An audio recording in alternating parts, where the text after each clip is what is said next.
la amenaza a perder la cotidianidad en la que los niños, las niñas estaban realizando sus actividades, sus experiencias de vida. Entonces, en ese sentido, no estábamos preparados como sociedad, no estábamos preparados como comunidad para poder ayudar y acompañar a los infantes a que pudieran sostenerse ante tanta pérdida.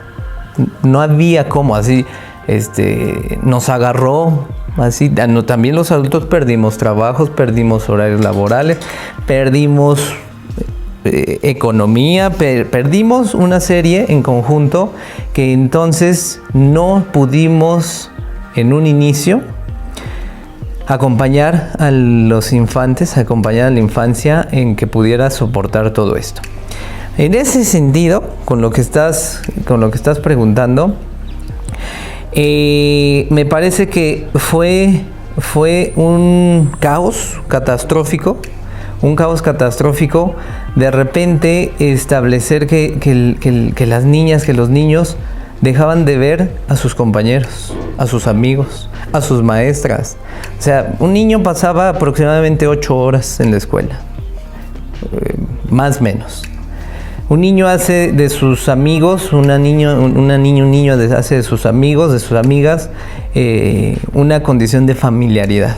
Aprende en la familiaridad, comprende en la familiaridad, construye el mundo en la familiaridad. En la familiaridad que va haciendo con las maestras, con los maestros, con los que están a su alrededor. Y de la noche a la mañana, sabes que ya no vas. ¿Y cuánto tiempo? No sé, pero ya no vas. Entendemos que es un asunto de pandemia, sí. Entendemos que es un asunto de seguridad, de salud, sí. Pero, ¿cómo explicar a un infante ya no vas?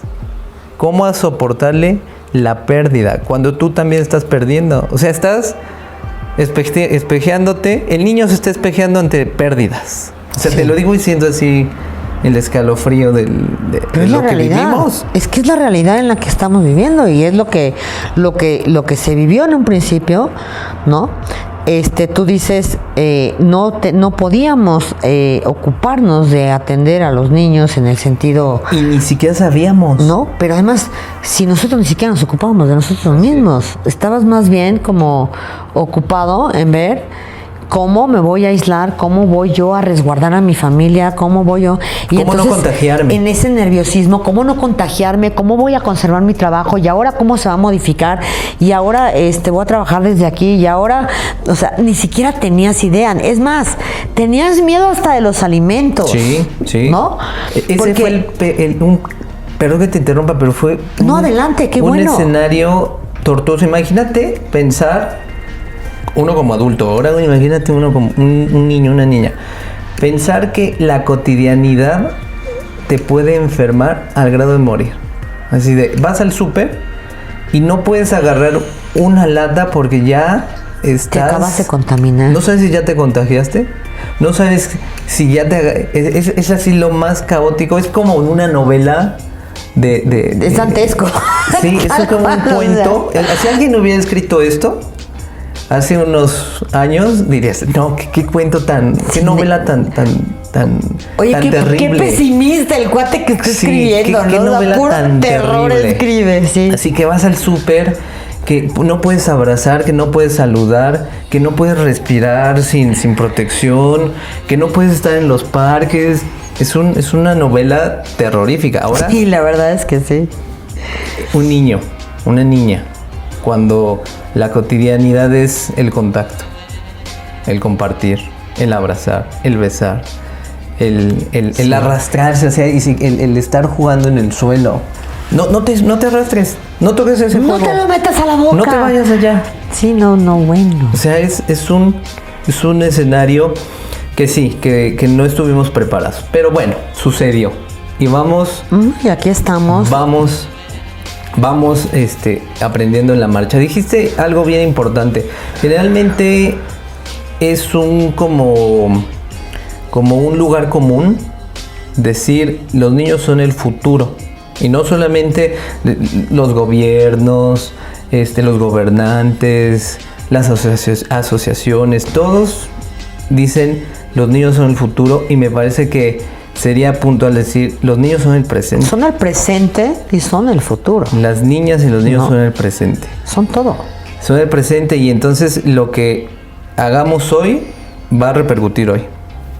¿A qué nos esperamos hasta a ver? Sí, no podemos esperarnos, pero a ver, Ernesto, es que precisamente porque los niños son hoy, son el futuro, son todo, porque al final del día creo que esos pequeños seres maravillosos que tenemos la dicha de tener algunos, y que de alguna manera quizá quien no los tenga tiene al sobrino, tiene algún niño que son motivo de vivir, ¿no? Nos motivan a echarle ganas a la vida, nos motivan a ir a trabajar, a poder ver por una mejor forma de vida para ellos, porque lo hacemos en muchos casos para ellos, ¿no? Nos dejamos de lado nosotros como padres para poder satisfacer las necesidades de nuestros hijos, ¿no? Entonces, imagínate qué gran motivación serán que haces eso, y lo haces todo por tus hijos, ¿no? Uh-huh. Pero, a ver, ya pasó, como tú dices, ok, pues pasó, y estamos transitando en ello. Pero no hemos terminado de transitar en esto. A ver, pregunta, con ese escenario que acabamos de plantear, ¿no? Nuestra novela dantesca, ¿no? Con todos esos cambios, pérdidas, modificaciones que hubo para la vida de todos los niños. Y digo todos los niños porque es a nivel mundial. O sea, es todos los niños. ¿Qué secuelas nos deja ese momento? Porque vamos a hablar por partes. Ese momento, ese caos, ese todo, ¿sí? Cuando no hubo una atención en las emociones, o no se supo llevar de la mano al niño, ¿sí? Uh-huh. Para poder transitar e ir transitando todo este camino que todavía nos falta, uh-huh, ¿no? Porque yo observo en niños muchísimos miedos, ¿no? Muchísima tristeza. Hoy tenemos ya niños que son huérfanos, que tuvieron la pérdida de la abuelita o de tal o cual, incluso hasta dentro de su casa, ¿no? Que vivieron el caos de no puede respirar, necesitamos que lo atiendan, tal. Y el niño viendo todo eso, ¿no? Viviendo la enfermedad como tal, viviendo el dolor, la tristeza, ¿sí? Que muchas veces ni siquiera los adultos podemos manejar en esto. Elaborar. Sí. ¿Cómo lo elabora un niño? Para ello me gustaría primero hacer un acercamiento a lo que la UNICEF señala como infancia. ¿De acuerdo? Mira, ¿qué dice la UNICEF? La UNICEF dice que la infancia, palabras más, palabras menos, dice que la infancia es esa etapa de la vida en la cual los niños tienen que estar en la escuela. Tienen que estar en escenarios de recreación, en donde se le tiene que tener la fuerza y la seguridad en sí mismo, que además tiene que estar acompañado de una familia que le dé amor y que además de eso la estimule a un bienestar, rodeado de una comunidad adulta. Ya les dije en esto, no, bueno, cuando lo revisan por favor, lo que dice la UNICEF, así tal cual con estas palabras: amor, familia adulta, familia, comunidad adulta, estar en la escuela, tiene que estar en la escuela y en escenarios de recreo. No, bueno, estamos perdidos. Si hacemos que las y los niños encajen en esta definición, tenemos así de niños. ¿Sí me explico? Es decir, no todos los niños y las niñas están en la escuela. Entonces, si decimos que la infancia tiene que estar en la escuela, tiene que estar en lugares recreativos y que tiene que estar rodeada de personas adultas y que tiene que tener seguridad en sí mismo, ¿Cuántos niñas y niños están en esa condición que dice el UNICEF? Hijo. Así, los contamos con los dedos. Lo presta de tus manos. Entonces, a veces es algo que me llama mucho la atención. La realidad no calza con lo ideal. No, claro que no. Nunca calza. Claro que no. Y esto es bien complejo porque las políticas públicas nunca van a calzar con la realidad. Con la realidad. Desde allí, partiendo de esa definición, la infancia, ¿cómo acompañarlos a este escenario en donde perdieron espacios de recreación, perdieron acceso a la escuela? Lo que dice la UNICEF. Sí, justo todo. Justo todo lo que dice la UNICEF. No tiene personas adultas que le acompañen. O sea, un adulto, ya mencioné, por eso inicié con eso, con las figuras adultas. Las figuras adultas, lo que hacemos es poder filtrar el mundo a los niños, ¿vale? Entonces, no conta con personas adultas, con una comunidad adulta, con una familia que entregue amor. Sí, amorosa. Ok. Entonces, ¿qué si tenemos? Pues tenemos una condición en la cual hay que entender que no hay una infancia. Hay infancias y que van a estar determinadas por género, por clase social, por condiciones biográficas, por condiciones históricas, por condiciones políticas. Y entonces ahí tenemos un escenario en el cual tenemos que establecer y acompañar de diferentes formas todo este escenario que estoy señalando.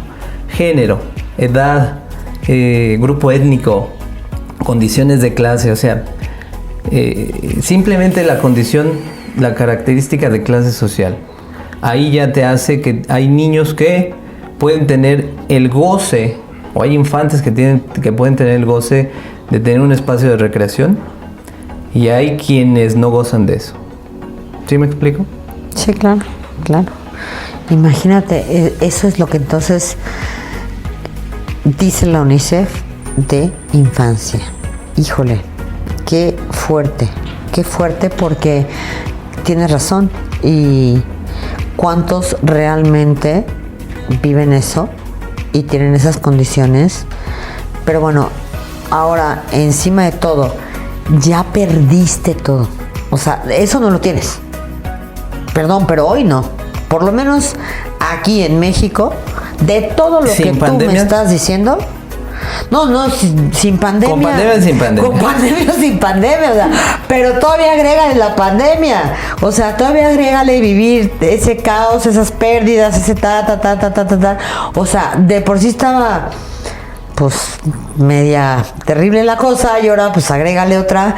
Es así como llégale, échale más ahí al segundo dato para que veamos, ¿no?, el escenario, la complejidad del escenario. O sea, no estoy siendo caótico así de no hay nada que hacer. A ver, no, Ernesto, no, aquí no se trata de ser caóticos, sí, no. Aquí se trata, y como siempre lo hemos hecho tú y yo, somos objetivos y realistas. Así es. ¿Y qué hay que hacer con esto, ¿no?, que tenemos? Claro. O sea, no es así de, vean, ya no hay la posibilidad de hacer nada. No, es qué hacer con lo que sí hay, con lo que sí tenemos. Hacia allá voy, ¿sale? Entonces, segundo dato. En México, no solamente en la ciudad, en México existen aproximadamente poco más de 25 millones de personas con alguna enfermedad mental. Lo que sea, depresión, bueno, no lo que sea, las más... a ver, mencióname las más depresión, básicas. Trastornos de ansiedad, bipolaridad, y así sucesivamente, ¿no? Entonces son esas como los trastornos psicoafectivos que tenemos en el país. Lo que quiere decir que 4 de cada 10 personas tenemos alguna afección psíquica. ¿Sí? Alguna de estas más otras. A eso agrégale que hay una condición de no atención en salud mental. Dice la Organización Mundial de la Salud que se requiere del 5 al 10% del Producto Interno Bruto en generar atención en salud mental. En México no se otorga ni el 2%. Por supuesto que no. Ni el 2%. De ese poco menos del 2% que se otorga a la salud mental, no va en prevención de salud mental comunitaria, sino va a hospitales. O sea, ya cuando sucedió, ahora sí hay que tapar. Sí, va a los psiquiátricos, Sí, pues. entonces, Va a los psiquiátricos. En ese escenario, lo que quiero, lo coloco para entender que en qué condiciones de relaciones afectivas está la infancia. En cuáles son los hogares en los que la infancia está colocada. Y entonces, a eso, de esas condiciones emocionales, afectivas que experimentan en el cotidiano con las relaciones familiares, que lo coloco porque sabemos también con estos datos que cuando existen estas condiciones emocionales, afectivas en las familias, pues trae a otras colaciones, ¿no? Como abusos,